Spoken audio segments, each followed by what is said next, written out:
دوستان سلام، خوش اومدید به ویدیو دیگه. تو این ویدیو قراره ببرمتون برمینگام آرکید گیمینگ مارکت.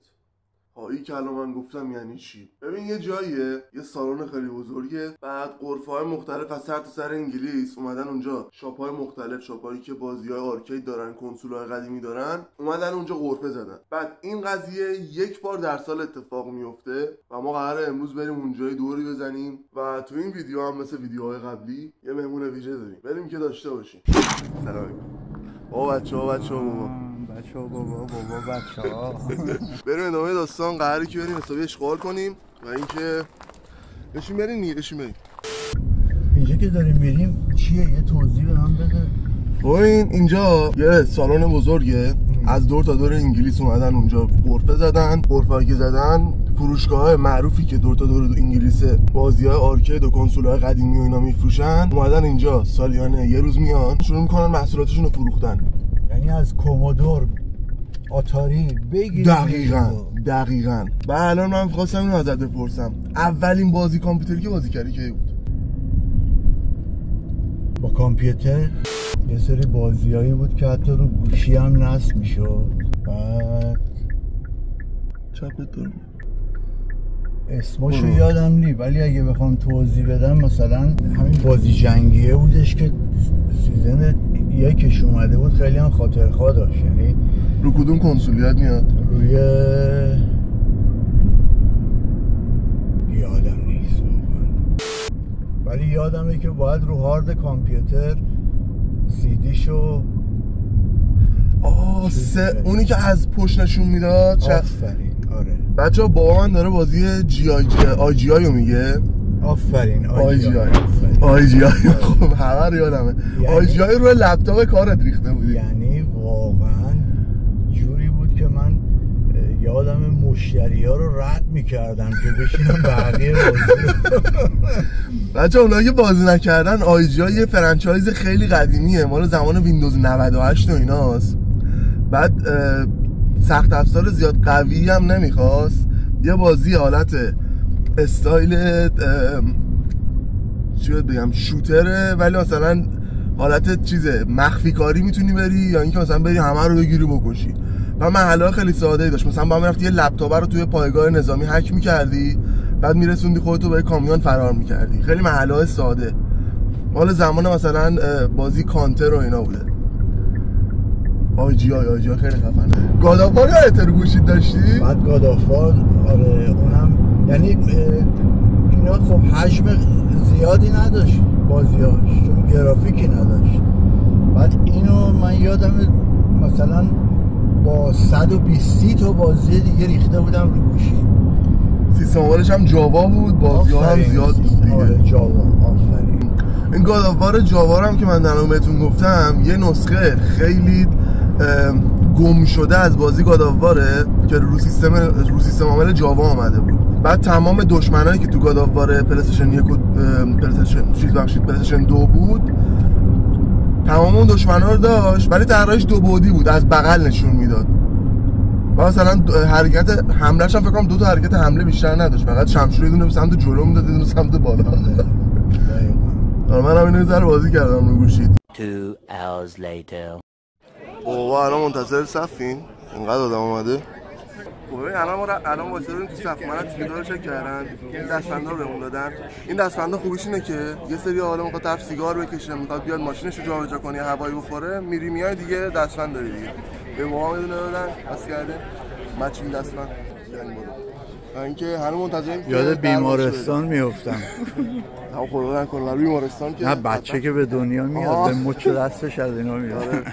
بچه‌ها این شما و اینم علاقه‌مندا به بازی‌های آرکید و کلاسیک. این فروشگاه اومد به ما یه دونه کارت تخفیف داد.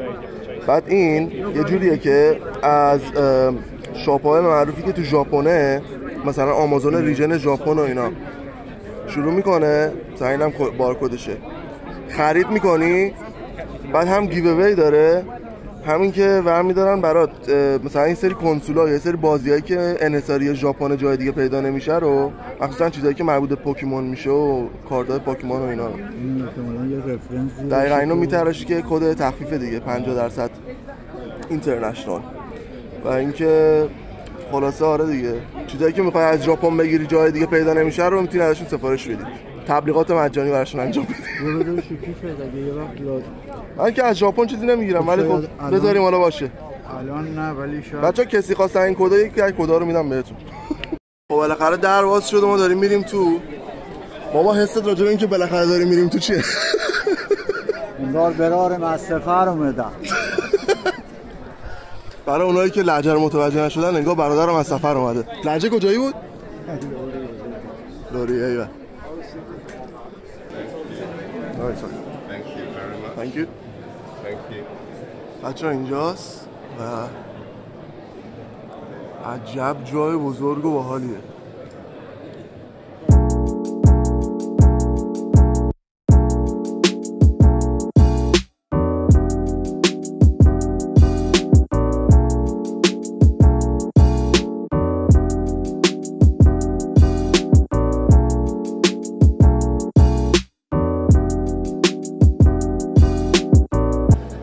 اینا بازی‌های گیم بوی ادوانسه، اینا مال سگا گیم گیره.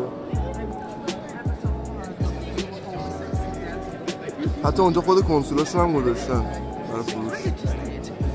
این دهاشون خودش میتونه شخصیت کارتونی باشه. سگا مستر سیستم. سگا بابا دقیقا همون سگایی که شما داشتین. بازی‌های خیلی خفن رو براشون قاب کردم. Is it okay if I read it? Oh yeah. Yeah, that's a really nice idea by the way. اون گاداواره رو احتمالاً برمی‌دارم و چون تو لیستم هستش گاداوار، گراند توریسمو حالا زیاد مهم نیست، رزیدنت ایول، بولیو شاید بگیرم. دستخط تو ببین بچه‌ها، دستخط اینجا مربوط میشه به کسایی که کلکسیون کارت‌های پوکیمون رو نگه می‌دارن.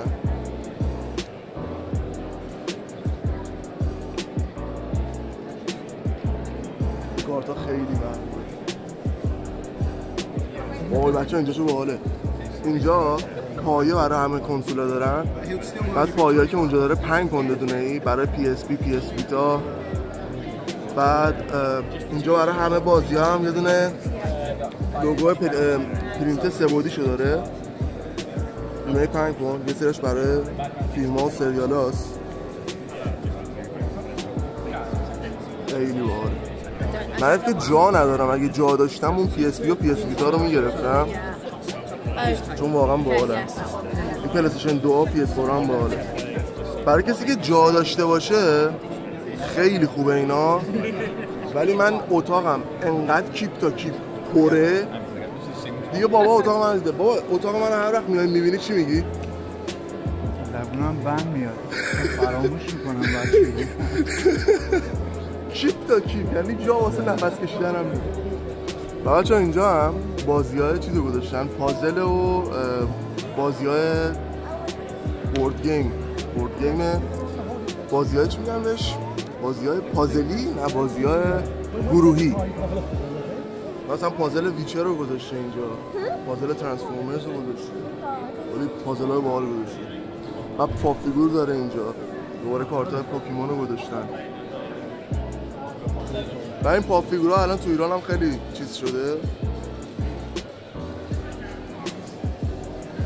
اینا یه سریاش که خاص‌تره، مثلا این مال استار وارز، جان ویک هم داره. بعد قیمتش هم زیاد نیستش، قیمتش 13.99. بچه‌ها ببین چه عتیقه‌ای پیدا کردم.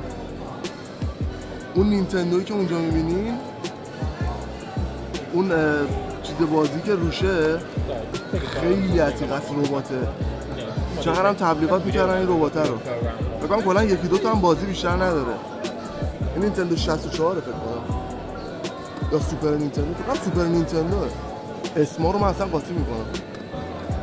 آن این اینترتینمنت سیستمه، حواسم نبود. اینا هم بازی‌های سگا و نینتندو و اون طرف هم بازی‌ها. این بازی‌ها مال سگا ساترنه.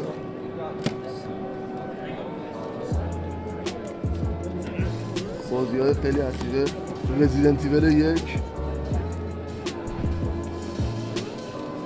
قیمتش هم 48 پوند.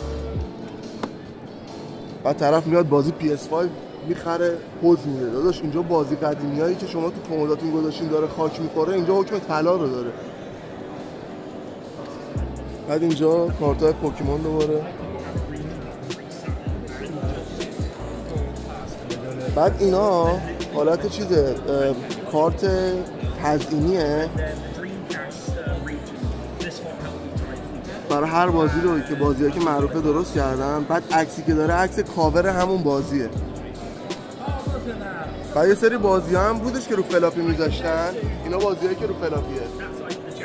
این فلاپی‌ها یه فرمت خیلی قدیمیه که روی کامپیوترها قدیمی کار میکرد. مثلا بازی خود دوم اولین بازی که اومده بود این فلاپی‌ها بود.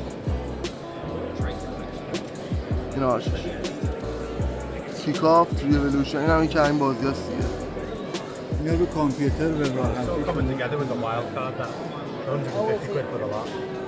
میگه همشون یه جا با همه. 150 پوند برای کل اوناست. خیلی باحاله. این بازی ها اینا هم بازی سری بازیه. اینا مال چیزه نینتندو. اینا هم دوباره اینجا حالت فشار. اینا فکر کنم مال گیم بویه. آره مال گیم بویه این. بچه اونا که گیم بوی داشتن برین تو کامنت ها بنویسن. من گیم بوی تا حالا راستیتش بازی نکردم ولی کنسولش رو اینجا هم داره. هم گیم گیر رو دارم گیم بوی. و اینجا یه سری اکشن فیگور داره.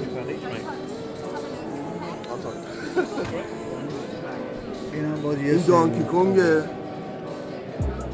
اینا روشون اکثرا نوشته مال کدوم کنسوله. اینم مال گیم بوی ادوانسه.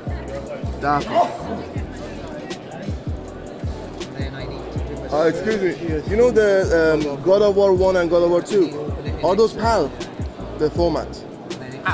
Yeah, definitely. Yeah, we don't sell that. Alright, how much is the God of War 2? 20 and 24. یکیش 20 پونده، یکیش 24 پونده. و اینکه خداییش از نظر ترتمیزی مینت کاندیشن فکر کنم.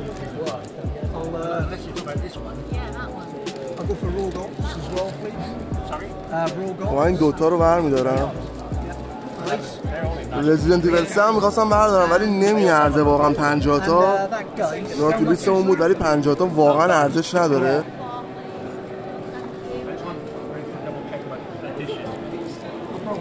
شما این دوتا بازی رو گرفتین و اینکه کل بچگی خود بابام اینا رو بازی کرده.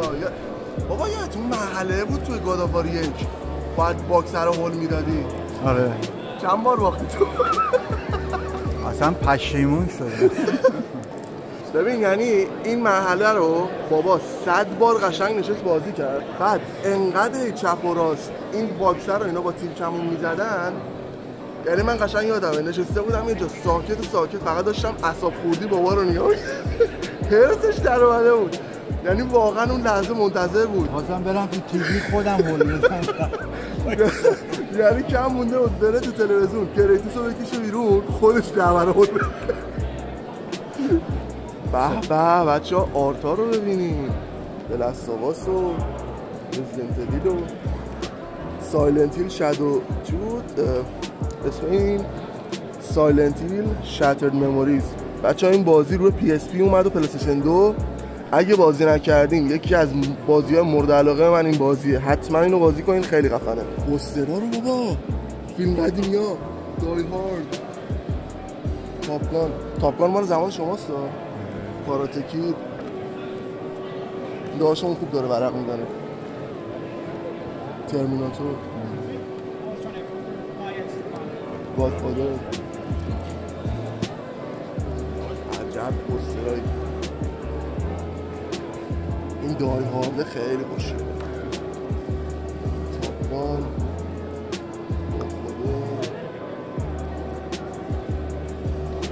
بچه این فیلم تحساکو کی یادشه؟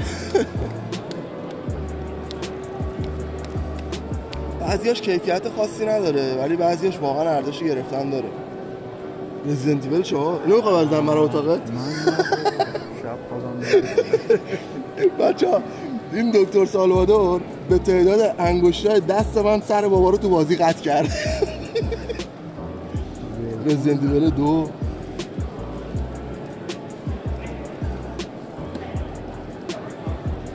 بچه‌ها اینم من گرفتم و دلیلش همین بود که من این بازی رو تو بچگی انقدر بازی کردم کل مراحلش رو یادم ها، ولی خب میدونی یه سری وقت هستش شاید من الان اینو گرفتم ولی دیگه بازی نکنم، ولی این داشتنش و اینکه میتونم با دستگاه بازی کنم هر وقت که عوض میکنم حس خیلی خوبیه. خیالت دیگه راحته که این بازی پیشته دیگه. آره این بخشی از بچگی منه. خیلی من با این خاطره. یه نوشیدنی خنک برداریم. چی می‌کنی؟ منم میدونم اون رد. اینا میدونی چیه بابا؟ اینا تو هر کدومش میستری بگه، بعد نمیدونی توش چیه ولی روش مثلا نوشته رو راجعش چیه. مثلا این میستری بگ گیمینگشه، این میستری بگ نینتندوشه، این مال پوکیمونه، این مال ترسناکه، این مال انیمه است. 20 پوند میدی تو هر کدوم 5 تا آیتمه، بعد اگه خدا راحت سم میگیره، بعد هر کدوم از اون 5 تا آیتم معلوم نیست چیه، یعنی مثلا میتونه اون ماگا بهت بده، اون عروسکا بده، باشه جاسویچی باشه. دقیقاً. بعد اینجا کاتانا گذاشته. البته این کاتانا واقعی نیست، در نظر داشته باشید که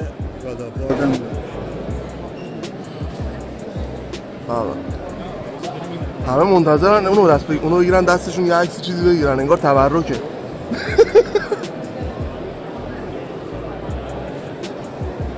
عجب تبریه بچه،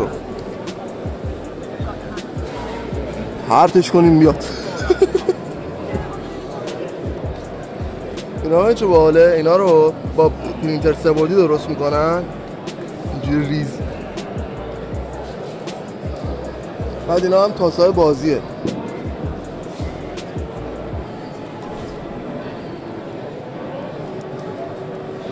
الان D&D و بازی‌های فانتزی و اینا الان بورد گیماش خیلی تو ایران معروف شده. اینجا همه جور تاسش و همه جور اکسسوری و همه جور کارتاشو دارن.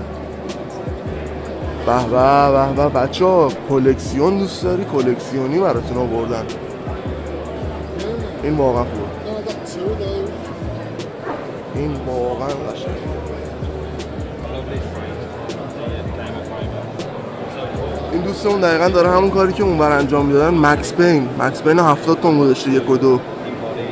اینا چیزا بچه‌ها سوء تفاهم نشه، یه سریاش سیدیه ولی اینا اکثرا عکس پرینت شده است، خود سیدی نیستش. ولی قشنگ درست شده دیگه. پرینت شده است. یه سریاشو من تشخیص میدم، مثلا این کاور اورجینال بازی بوده ولی یه سریاش پرینت شده است. دیگه وقتی که مدت طولانی بازی اورجینال میگیری و خیلی گیمر باشی تشخیص میدی.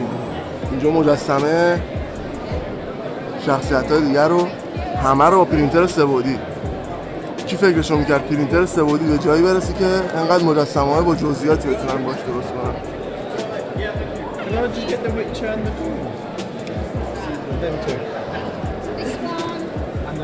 شما چه خوش سلیقه بود. دقیقا همون دوتایی که من خوش آمد برداشت. بابا ارن یگر اینا هم پرینت سه‌بعدی شده است. اینا هم طراحی اولیه شخصیت‌های فیلم‌ها و ایناست. مثلا طراحی ماشینه، اون مال طراح دیدی مثلا طرحشو میزنن بعد فیلمسازا عروش فیلمو میسازن. اینا همه مربوط میشه به فیلم‌ها و چیزایی که اومده مال استار وارز اینا. بعد دیگه اینم دیگه بچه‌ها قرفه آخره. ببین یه چی پیدا کردم، خوراک هیچکی ندیده اینو. بی‌نظیرترین چیز بچه‌ها اونو ببین. اون مانیتور مخصوص پلی استیشن 2 اسلیمه، مانیتور پورتبل پلی استیشن 2 اسلیم. یه LCD داره که از پشت به کنسول وصل میشه. شما میتونی کنسول رو ببری هر جا که خواستی بشینی بازی کنی. خودش اسپیکر داره، یه چیزی خفن. یه همچین چیزی رو من اولین بار که دیدم توی یوتیوب دیدم، خیلی چیز کمیابیه. اکثر وقتا هم انقدر قیمتش بالاست که ارزش گرفتن نداره، ولی اینجا همونجوری که می‌بینی اصلا مفته. یعنی 200 پوند برای همچین صفحه نمایش کلاسیک کلکسیونی اصلا هیچیه، واقعا خفنه. بعد کنسول‌های دیگه شون هم بهتون نشون بدم، سگاها و آتاریا و این پلی‌استیشن 1 اورجیناله. اکثرا اینو داشتن ولی اون کوچولوها رو خیلی بهتر بود. اون اولین نوع ایکس باکس دیگه.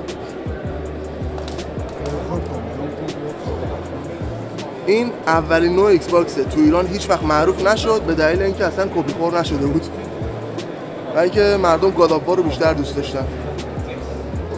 بچه‌ها بالاخره ما تمام شد کارمون، اومدیم تو ماشین. خریدایی که کردم من پی اس پی مو ویدیوشو درست کردم قراره بیاد. این یه قاب پی اس پی باز نشده است اورجینال، 5 پوند گرفتم قیمتشو.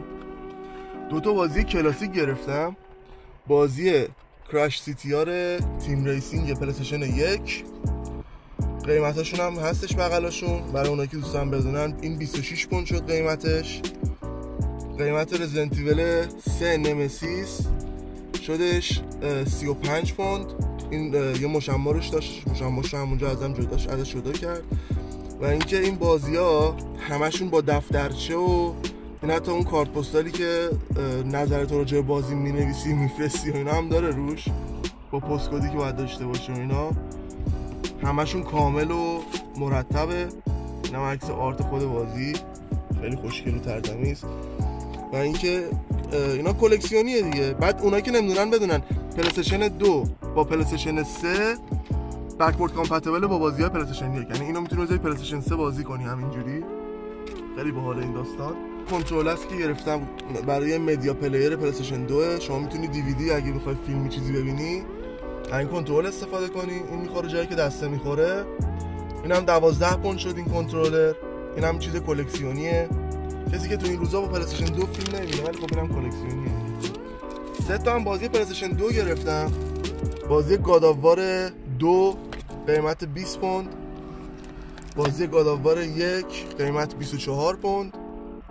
بازی تینیج میوتن نینجا ترتلز پلی‌استیشن 2 دوباره قیمت 5 پوند. بعد اینا هم همشون با بهترین کیفیت ممکنه. مثلا به عنوان مثال اینو که براتون باز کنم، اکثرا چون اینا شاپ‌های کوچیکه و شاپ‌های بزرگ زنجیره‌ای نیستن، یه سریش دفترچه نداره کلا. می‌بینی خط و خشایی که داره خیلی کمه نسبت به استاندارد دیویدی دست دوم. واقعا چیز ترتمیزیه. همینطور بازی‌های دیگه هم که گرفتیم اونا همه واقعا توی کیفیت خیلی خوبی. امیدوارم ویدیو لذت ببرین. من قراره یه چیز خوشمزه بخوریم و اونم ویدیوشو براتون میذارم، بریم که داشته باشیم.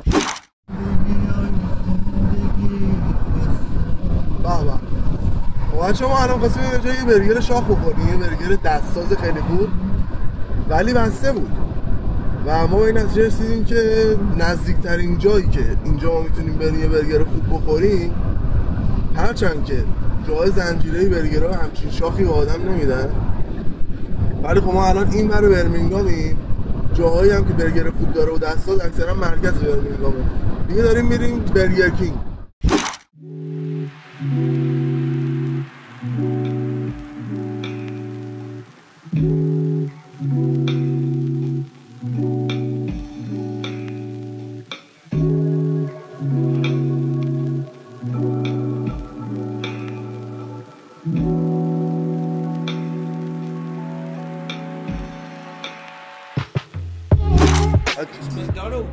Yeah, again. I kind of hate McDonald's. آقا اومدیم اینجا، بعد این داداشمون گفتش که اینجا بسته است، دارن تعمیرات میکنن و خب یه شاپینگ سنتر بزرگ اینجا هستش، میتونیم بریم. آره اینجا دیگه همه چی هست. ببریم فورتو میگی؟ آره فورت چیز داره اونجا، برگر کینگ نداره اونجا، چیز داره، ناندوز داره، مکدونالد هم داره. خب نه تو نون پنیر داری؟ خدای نون پنیر دونه بخوریم. چی میگه دیگه برای تعمیرات بستن، بعد ببریم اینجا دیگه. اما مکدونالد بریم کارش نمیشه. بریم آقا. این نزدیکی چی دیگه نی؟ بزن ببینیم نزدیکتری. آخر غذا هم اومد و ببینیم میگم برگر ایران شاختره. این مثلا برگرش هم این برگر منو موقتشه، این فیش فیلت برگرشه و اصلا چه برگر ناراحتیه. بس سایزو نگاه کن چه کوچولوئه، این چه گوگلیه. البته من دستم گنده است ولی بابا دیگه خودت بگو دیگه دست تو مو اندازه چیزه. اینا دیگه الان نسبت به دست من این میشه برگر اینجا. یعنی مثل نمونه آزمایش میمونه در این حد. در این حد نگاه کن این میشه یه دونه برگر. بعد مثلا کل این شدش 20 پوند. 20 پوند به پول ایران چقدر میشه؟ قدر به غذاهای ایران رو بدونین آقا. بعد تازه اینا همه نگه دارنده و معلوم نیست اصلا گوشت واقعیه گوشت واقعی نیست. خلاصه بله فکر نکنین خیلی مکدونالد معروفه چیز شاخی نیستش. اینه ما بریم بزنیم امیدوارم ویدیو لذت ببرید و حالا بعدا دوباره با تو صحبت کنم. دوستان ما غذامون هم خوردیم الان دیگه داریم میریم خونه. بعد جا همگی خالی مزخرف تا دل یعنی انگار داری ببین بد نبود خدای متوسط غذاش خوب نیست متوسطه. حالا کاری نداریم. مرسی از بابا که امروز اومد دمش گرم زحمت انداختیمش و اینکه امیدوارم ویدیو لذت برده باشین. ویدیوهای اینجوری همین بعد قراره بازم بذارم. این اسب قرمز اونجا چه حالی میکنه ماشینو گذاشته تو بستمش زیر درخت یه کیسه هم یونجه جلو. بابا ببینندگان چیز نری بگی دیگه همین روزای خوشی رو براتون آرزو میکنم بهتون خوش بگذره. لایک و سابسکرایب یادتون نره اینو بگو. لایک سابسکرایب یادتون نره که وقتی شما ساپورت میکنین این ویدیوها رو آقا دانیال هم تشویق میشه که براتون کارهای جدیدتر و پرمحتواتر ضبط بکنه. موفق باشین روزای خوبی داشته باشین. خدا نگهدار. خودم بهتر از این نمیتونستم بگم. دمت گرم و اینکه آره دیگه بچه‌ها موقع خودتون باشین لایک و سابسکرایب و کامنت یادتون نره. تا ویدیو بعدی فعلا خدافظ و ما هم بریم خونه که بشین یه ذره بازی کنیم. بازی‌ها رو شینم بازی کنم چجوریه. دیگه تو اینستاگرام براتون استوری اینا میذارم میگم بازی‌ها چجوری بود. فعلا خدافظ.